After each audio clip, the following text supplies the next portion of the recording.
Well, I love my heat and I needed a solution for my new little craft room. I already use the Dreo tower heater in my office space, so I looked at their other models and I discovered the Dreo Space Heater, and I've been using it about 6 months now.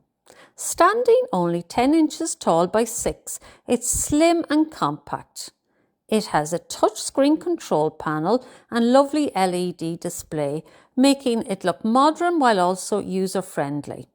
Everything can also be worked with its handy little remote.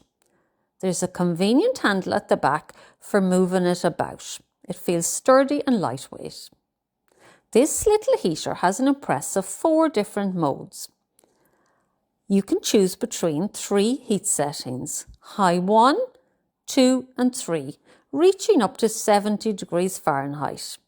Its eco setting allows it to be energy efficient and let you choose your preferred temperature with the plus and minus buttons, and probably the one I use the most. It also has a wind down timer, which will count down 30 seconds before it will shut off in this mode. I love the oscillation feature. It moves up to 70-degree angle, ensuring the room is evenly heated as opposed to more spot heating. You can choose a timer from 1 to 12 hours. Now, safety is where the Dreo excels.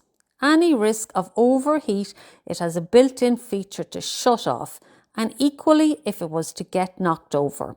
This gives me great peace of mind.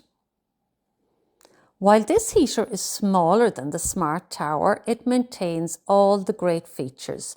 It's so compact and quiet, you'd hardly even know it's on.